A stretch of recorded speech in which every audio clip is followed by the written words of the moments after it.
In terms of talking to customers, right, there's a lot of ways that you can skin the cat, so to speak. But what I've observed is it's best to actually watch the customers do whatever it is they're doing with your product or service. Digital Trends and Friends, un podcast de Kurios. Tomen asiento, por favor, no sean tímidos. Bienvenidos acá. Como cuando estaban en la universidad y se sentaban en primera fila. Igualito. O los sentaban en primera fila. Don't be shy, guys, please. Let's have a conversation here. Thank you very much to all you. Muchas gracias por estar todos aquí. I want you to introduce you to Dexter. 4 years friend right now, right? Oh, wow, yeah. 4 years. 4 years, long time. Pre-COVID. That's what real friendships are like. Yeah, you know. We just met in person the day before yesterday for the first time, right? Yeah. That's funny. 4 years. Yeah. So Dexter has a very interesting experience. He has more than 10 years of experience in the technology industry.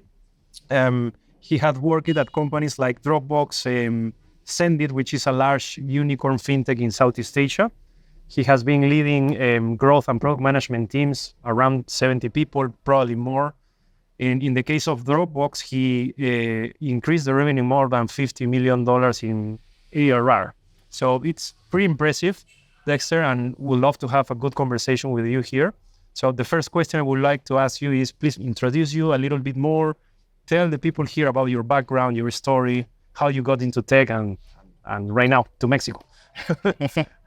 Sure. Thanks for the kind introduction, Carlos.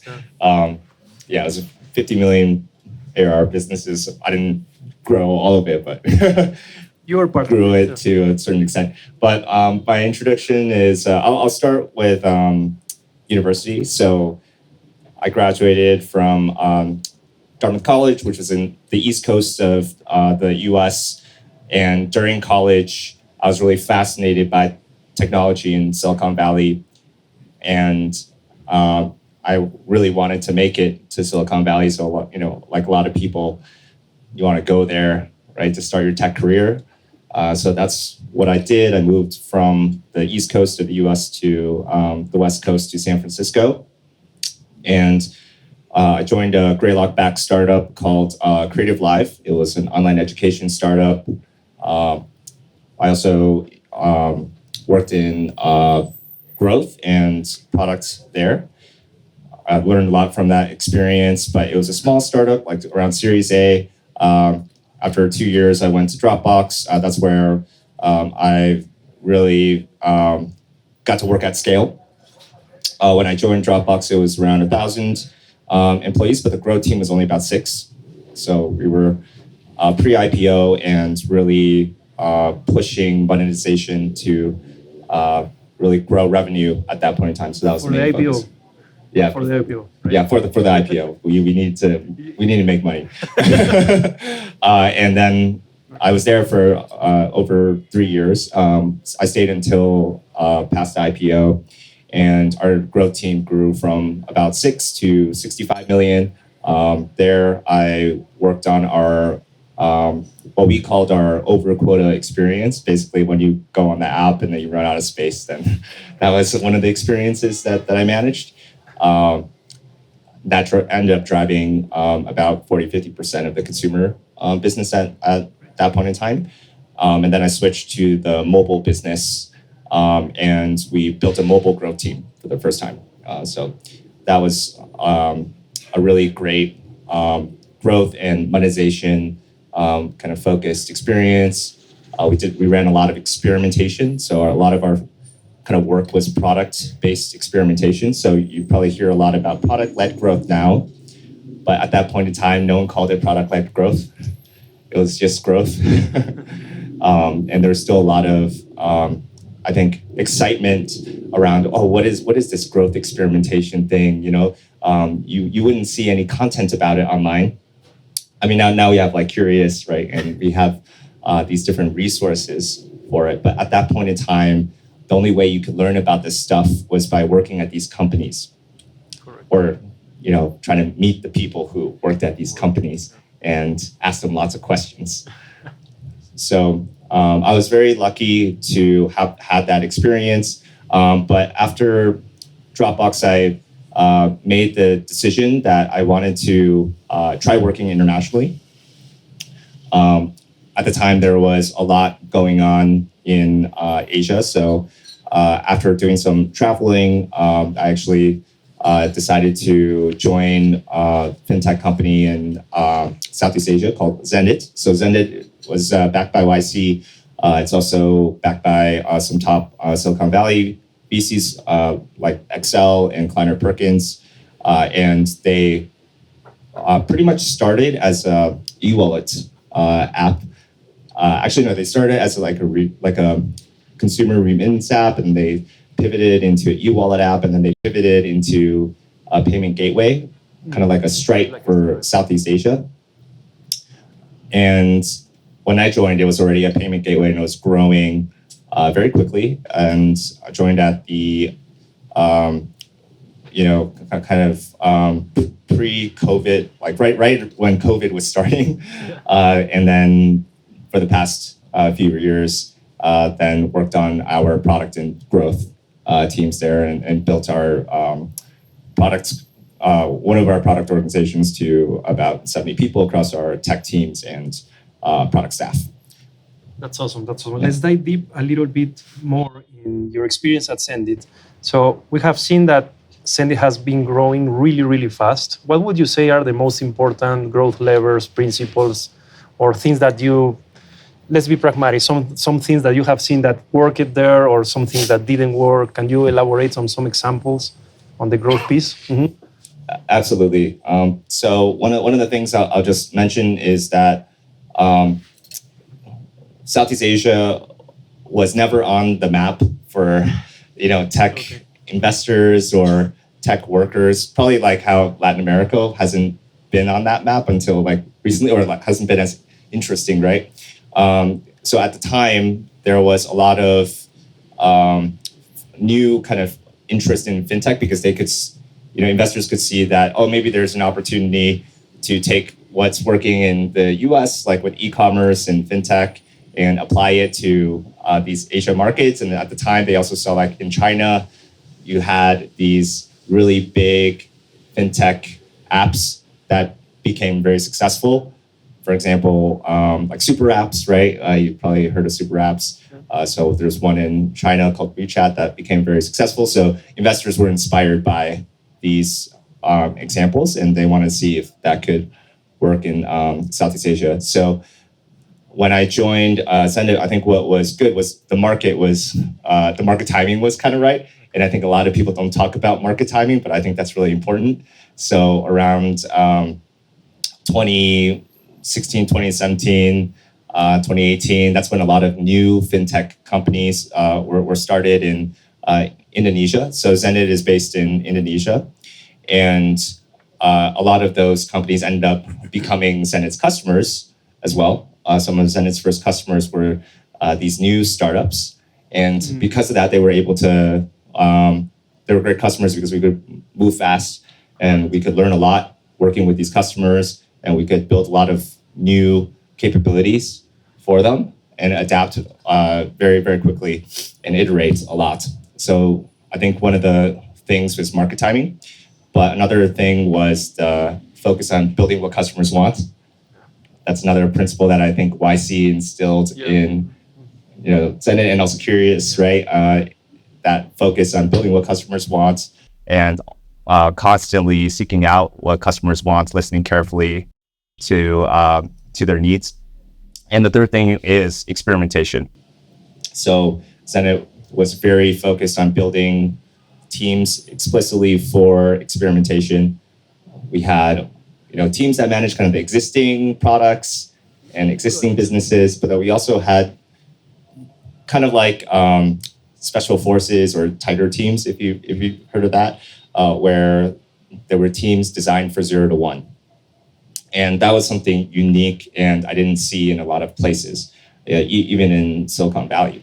So those 0 to 1 teams help build new products for new customer segments, and that helped that basically helped build the new business lines. That's very interesting. Yeah. Can you elaborate more on the structure of those teams, the type of roles or people on those, and the size also? Absolutely.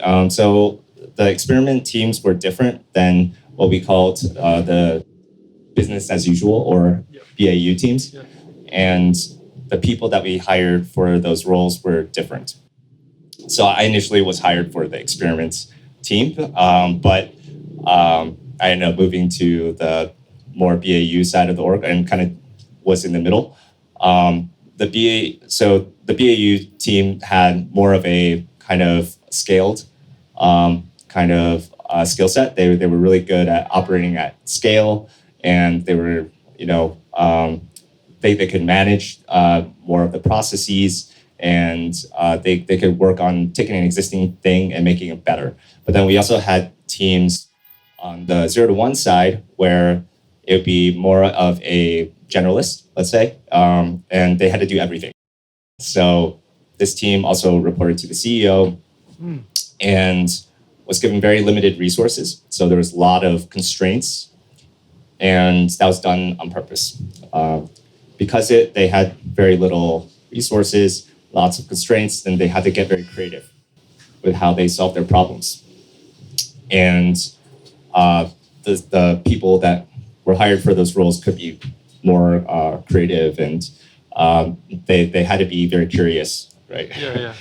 Be able to test a lot of different things. Yeah. So you basically attract some entrepreneurial, spirit-driven people, and you put them in a place without money, and you make it build something like that. Yes, and there was a goal. So the with goal, a lot of pressure on top. Yes, especially since you if you're on that team, then you are accountable to basically a growth goal. So the goal was typically something like 30% month-on-month growth of your key metric. And if you didn't achieve that, then after a few months, you just cut the project, and then you move on to the next one. And so the focus of that team was never to cut the people after the projects. It was inspired by Amazon, right? Because when Amazon launches new products, they give it a certain amount of time, and if it doesn't work out, then they rotate all the staff to new big bets. So when Amazon Fire or the Amazon phone didn't work out, then they didn't cut the entire team. They moved the team to different products. And that was the same thing for Xendit. Xendit was very inspired by Amazon's customer development philosophy. Yeah, you told me last night when we were chatting a little bit that they used to use also the Amazon playbook of writing a lot, right? To document a lot, reading. Can you talk a little bit more about that one? Sure. So I think the Xendit founders really liked Amazon's philosophy around writing.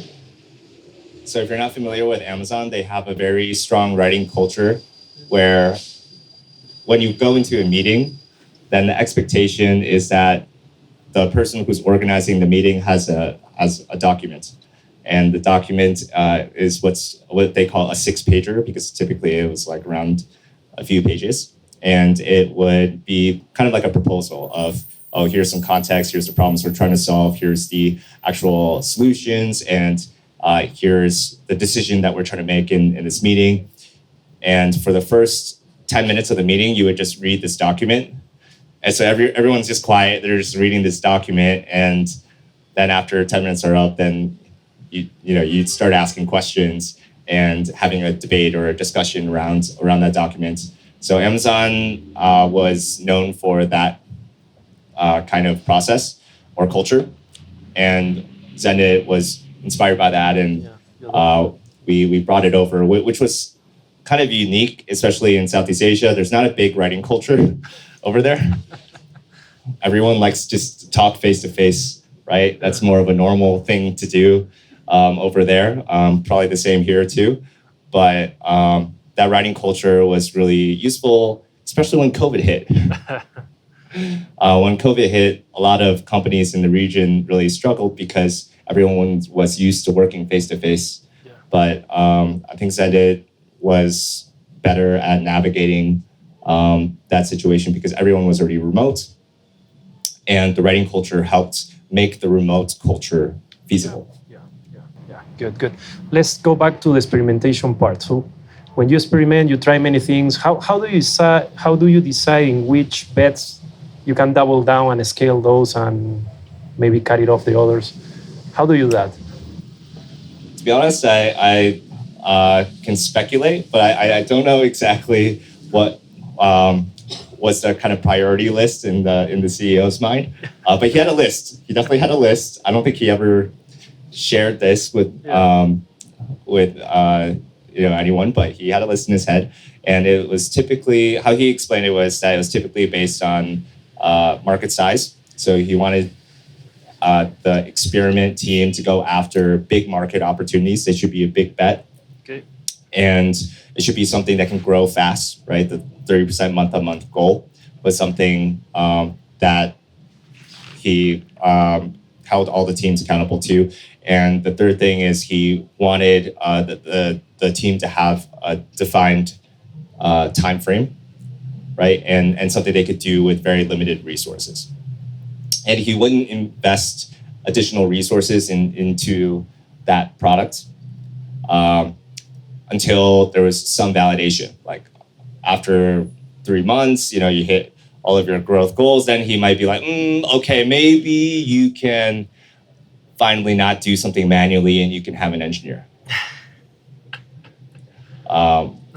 So a lot of products at Xendit did not start with a very fancy technical solution, which a lot of people believe you need, but they found ways to test things much more cheaply.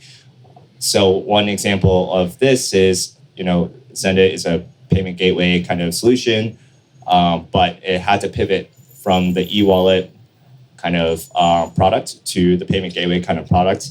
The reason why it did that was because it was building the e-wallet. I think when it was going through YC, it was building the P2P e-wallet. And then it started hearing from other startups questions like, hey, how did you guys build this like payout kind of capability? Could we, access this kind of capability? Or how do you build it? Can we build it? So they realized, there's actually quite a lot of demand for this. And the e-wallet space is extremely competitive, as I'm sure a lot of you know. And so they weren't sure if that was going to be something that they wanted to, keep building. And so they pivoted to where they were hearing these additional customer demands that, their pay wallet capability was something that other businesses wanted, other merchants wanted. And they started serving that. But when they started serving that, it was initially just like a spreadsheet. So it was an API endpoint and it was a spreadsheet. So the first version was they just gave merchants the ability to do the disbursements with the API endpoint, and then it would hit basically like a very simple kind of interface, and then the internal team would just manually, I think it was the CEO at the time, was just like manually updating stuff. That's good. You can have questions to Dexter, so please have some ready if you want. And we're doing this for you, so please have something ready in case you... Please ask all the hard questions. Yeah. Let's talk about a little bit of growth, okay? In the case of Xendit, they serve like several segments, right? Like B2B, B2C type, consumer type. What are the main growth levers, growth channels in each of the cases? Can you elaborate more on that one? Sure. So Xendit is mainly B2B. It's always been mainly B2B. It switched, though, from the e-wallet, which is B2C, to the payment gateway, which is B2B. Within B2B, when I first started, like I mentioned, it served a lot of startups as customers. And so a lot of its first customers were these other fintech startups, other tech startups in Indonesia and the region that wanted to access the payout capability as well as payments capabilities that I later built. So the growth really came from certain kinds of customers, right? So initially they had the startup customers that grew very quickly. So after if you're a payment player like Stripe or Xendit, then you want your customers to start growing their transaction volume very quickly, right? Then that's really promising for your overall business. And so that's what we were seeing from these startups at the time. Later, and all of that is through the direct kind of sales and outreach, right? So later, we grew into more enterprisey type customers as well as a segment, and a lot of that was through the outbound and through the similar kind of networking, and we were more involved in the startup ecosystem, which helped us connect with even more startups. At the time, there were a lot of startups trying to enter Indonesia from other parts of the world, or from Singapore or other parts of Asia. So in LATAM, you might see that like startups are from the US might be trying to come into LATAM, and so that might be an opportunity to onboard them onto your platform as customers, for example. We also expanded into SMEs and smaller businesses as well, and especially during COVID, when COVID hit, what we saw was that a lot of small merchants, they wanted to start going digital. Before COVID, they were not digital. They were not interested in going digital, and you might have seen that in LATAM as a behavior as well. So during COVID, we saw all of a sudden, oh wow, we were starting to get all of these inbound requests to sign up for our services, but we actually had no self-serve kind of onboarding. We had no flows, for these SMEs to start transacting without talking to sales reps, and our salespeople were getting overwhelmed. So we had to create all of those from scratch. So a lot of my teams built out the self-serve flows 0 to 1, and then we built all of the payment activation kind of capabilities so that these smaller merchants could then onboard and do it themselves. And so that helped really free up the sales team to go after the whales, right? The more big customers. And the other thing that we try to do for the SMEs was focus on third-party platforms. So for example, Shopify, WooCommerce are really popular ways to build an online website or a online store, right? And there's probably a lot of other of these solutions, especially like local-based ones. So we had payment kind of partnerships with those platforms where in our market, which was Indonesia at the time, and later Philippines and Malaysia, then if a merchant on WordPress, on WooCommerce, which is WordPress, wanted to activate payments, then they could use our payment plugin. And so that actually drove a lot of the active transacting merchants and grew the base pretty quickly, especially during the early stages of COVID. That's great. You just mentioned that for the case of the SMBs or SMEs, right, the small and medium businesses, yes, over time you created a fully digital experience for them so that they could onboard themselves, right? Yes. Yeah. A question that every time pops up in our clients in Latin America that serves that type of segment, like small and medium businesses, they have the challenge of creating a fully digital experience. So it's part digital and part assisted by a human, a salesman maybe, or something similar, or a call center. So would you say that culturally in Southeast Asia we're more prompt to do that digitally, or did you do something different to convert all the people to a fully 100% digital experience? No, it was still pretty hard. Oh, really? How did you manage to do that? Yeah. So what we tried to do was we tried to we had the self-serve onboarding experiences that was web experiences for these smaller merchants, and they were discovering us either through word of mouth or through their merchants community. So, for example, a lot of Shopify merchants, they work with an agency, and then the agency would have a partnership with Xendit, and then they would learn about Xendit through their agency, right? So those were some examples of the ecosystem kind of networks. And the other thing that we did was build mobile, and that's super important for smaller merchants, especially in Southeast Asia, because everyone has a mobile phone. They have a smartphone, but they don't necessarily have a laptop or a desktop computer. So you have to go mobile. So we eventually built the mobile app to make the onboarding experience even easier and the transaction experience easier for those merchants. Did they still want to talk to a human? I think the short answer is yes. A lot of times they still want to talk to a human because they like the hand holding.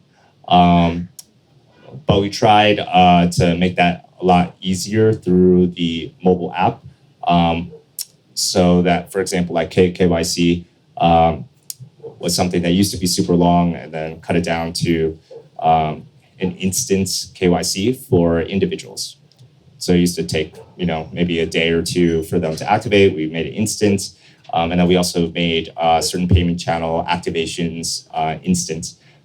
In the payments world, that requires actually talking to all of the partners.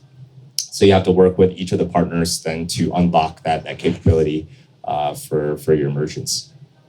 That's good. You have already spent some days in LATAM, probably not a big immersion yet, but at least you know something.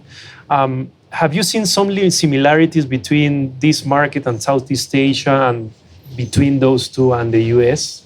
Similarities and differences? Can you mention something there?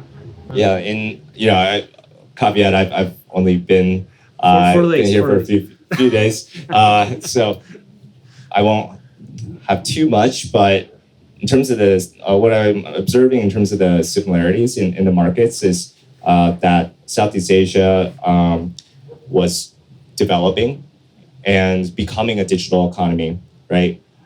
Very similar to how LATAM is becoming a digital economy now.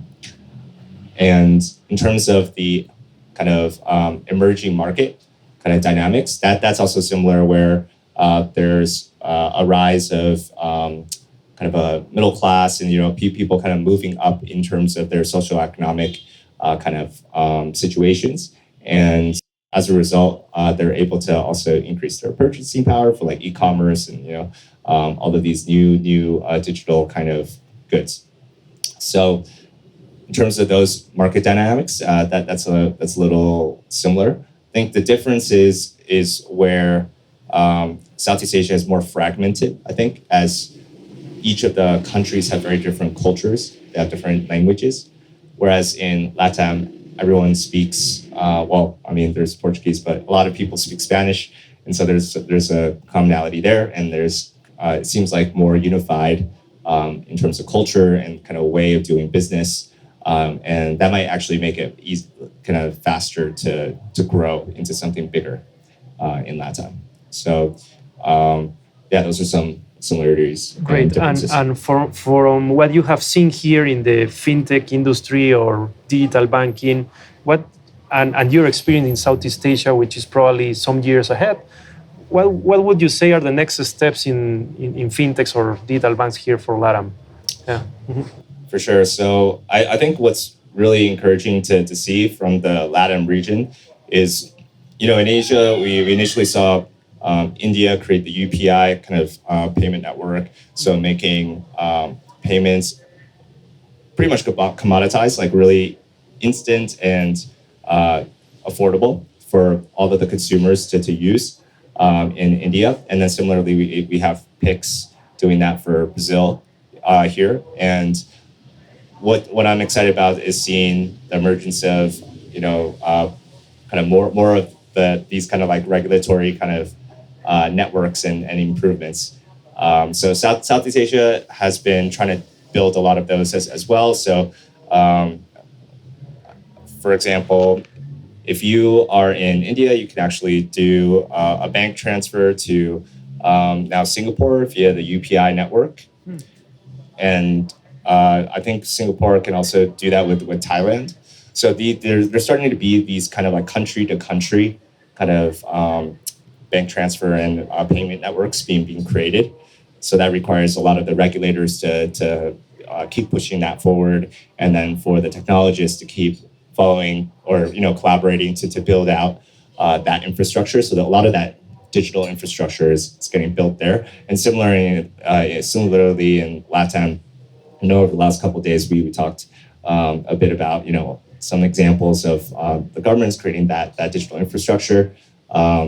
Another example is QR codes. So in 2018, 2017, there were the emergence of a lot of different e-wallet players in Indonesia. So Indonesia is the biggest market in Southeast Asia in terms of population size and also in terms of economy. And there were so many different QR codes. So you walk into a store and you see, a different QR code for every e-wallet. But I think it was 2019 or somewhere around that time frame where the Indonesian government created a QR code standard. And then slowly, all of these e-wallet players started adopting this QR code standard called QRIS. And nowadays, all of the e-wallet QR codes are interconnected on this network. So that has made the QR codes much simpler in Indonesia. So what I understand in Mexico is that there's still a lot of different QR codes, and so I'm excited by some of that kind of infrastructure getting built out, like QR code networks within the country and then also across countries. Then that makes it a lot easier for payments, transactions, and even remittances, right? That's awesome. Let's pass the mic to the audience. What do you think about that? Somebody wants to ask one question here. Over there, yeah. Do you have a mic? Yeah, maybe pass the mic. Okay. You can pass the mic, or maybe yours, because you have the one that is wireless. Let's put this. Hi, my name is Maria Paula. I have a startup for entrepreneur women across LATAM. And you mentioned that to grow, one of the good things is to listen to the customers, right? So my question for you is, what are the most effective ways to do that? It's a good question. And I just out of curiosity, when you're talking about your business, what kind of product is it? It's education for entrepreneur women. Gotcha. Okay, thank you for sharing. B2C maybe, right? Yeah. So in terms of talking to customers, right, there's a lot of ways that you can skin the cat, so to speak. But what I've observed is it's best to actually watch the customers do whatever it is they're doing with your product or service. We educate the women in the business of fashion, personal image, beauty. Gotcha. So if your customers, are interacting with you as like students or teachers, then I think it's really valuable to see them doing their natural kind of behavior. So at Xendit, what we really try to do was one of the things that we did was interviewing, of course, like talking to the customers and then asking them to describe kind of how they were using a certain kind of financial solutions, right? That or payment solutions if we were trying to develop something new. So in my case, for the mobile app, we wanted to understand what they were using first in terms of mobile tools. What other kinds of mobile applications did they use? How did they use it? Why did they make those choices? And understand if we were trying to get them to adopt a new solution or switch their solution, then what kind of problems are painful enough that they would that they would want to make that kind of switch. So in your case, that might be understanding what's the business kind of workflow that the entrepreneurs might be doing to get education or to get the training that they want, and then to get them to switch to your solution. Then like, what's the most painful part of that? So we like to call it the pains and dreams, right? So every customer has a pain, every customer has a dream. How do you take them from the pain to the dream? It's a good one. Yeah. Hi, I have a question about material point of view. You said that the company had like 70 people or more. I didn't get that. How was the structure managed with all those people, and were they all in the same country, in the same place? You said it was all digital, so how was the managerial process? And That's for the management course. Yeah, She's doing the question for a management course. Great question. Check out the Kurios management course after this for the best tips and advice for management. So when I joined Xendit, it was around 250 employees. And then when I left, it was around 800, 900 employees. So we scaled considerably during that 2 to 3 years. My product organization, I think started off in maybe a couple dozen, maybe like 20 to 30, and then later we ended up growing to about 70. But in terms of the management for the overall company, what the company had was really those two kind of different groups. There was, the group that was more focused on the business as usual, right? And then there was also that experiment team that was building out all the new experiments. And within the business as usual, then it was organized by your typical functions. So we had products function, we had the sales function, we had engineering as a function. So about half the company at the time was engineering and the tech teams. Yeah. But I would say that the organization structure actually changed a lot from the time I joined to the time I left. It changed a lot because it had to adapt a lot to the different kind of business changes. For example, one of the changes that we made was we entered a new market, right? So we started off in Indonesia, then we expanded into the Philippines, and Philippines actually started off as an experiment. So it was on the experiment team, and then later it needed to become more established because it needed to work with all the different product teams and making sure in our payment kind of infrastructure that there was a Philippines version of the products, and there was also native Philippines payment products available for customers. So that team went from an experiment team to a business as usual team, sitting still reporting to the CEO, but its own kind of department, working cross-functionally with all the other functions like the product function, the sales function, engineering function, and then they had to influence, the different internal stakeholders to make that happen. I'm sure they would benefit from, management training because working with all those cross-functional stakeholders in a multi-market kind of situation is pretty challenging.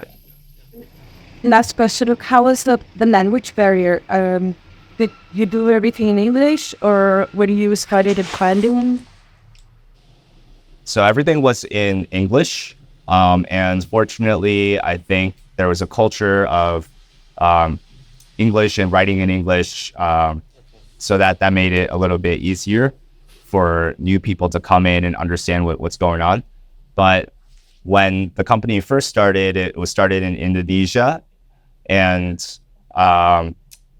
there's certain kind of operational teams that don't need to work very closely with other teams, but maybe they work more closely with like legal or regulators or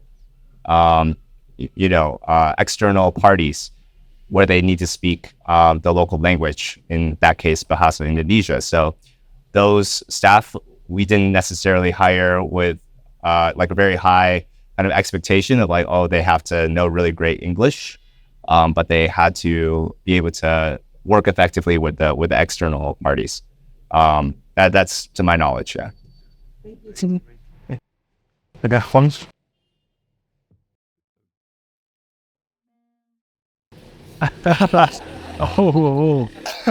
Maybe there. Sorry about I that. need to get away of the. Hi, Juan here. Now working in Anheuser-Busch, and my question is about the writing culture, right? And I do see a lot of benefits of actually putting in writing what you're trying to do. What's the approach of solving that problem?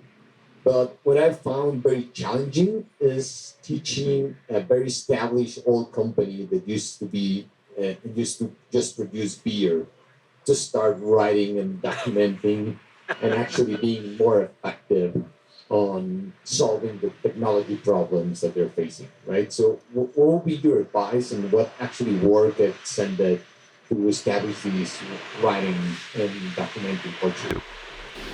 So when I joined Xendit, there was already a writing culture. So I probably can't explain, how did they implement a writing culture, and if it was like top down or bottom up. But what I did see were some different kind of cultural things that were implemented. And the way that it always started was starting with a pilot project or a team. So whenever someone pitched something in the product organization to our like CTO and head of product or the CEO, and it's like, oh, we should change this thing about the product. We should build this new kind of capability or implement this new process. Then their response would be like, okay, great, do it for your team first. So try it for your team, see what results you get from it, and if there's results, then start talking about it with all the other teams. And naturally you see, at least in our experience, we saw product teams being very socially oriented. They constantly wanted to see what other product teams are doing and then try to adopt the best practices. So if there was a pilot team that was really successful, then it was a lot easier to convince the other teams like, oh yeah, I want to do that too. And that's how a lot of new stuff got rolled out in that culture. So if I was rolling out something with like a writing kind of culture, then I would try to demonstrate, okay, within this team, the writing culture has led to certain kind of outcomes. Maybe it's like, oh, now we can finally work remotely and we can hire people from all these different markets, and it's okay because everyone is able to work better, with the writing. And that because of that, we can hire more cheaply, or we can, scale the team better or something like that. Yeah, it's just starting small again, right? Starting small and then... Yes. So coming up with the pilot project and then demonstrating results at a small scale was also what the experiment teams were doing as well, right? They were proving that they could achieve some kind of success with limited resources in a small scale as a pilot. And then when they did that, then the CEO or the leadership was more willing to invest. So I think writing and making a writing culture would be similar. Next one. One more question? Or do you want to drink? Everyone's ready. Yeah, everyone's ready to drink. Everyone looks really thirsty. Well, thank you very much, Dexter. Amazing presentation. It's good to have you here. Thanks Please, for an having applause for him.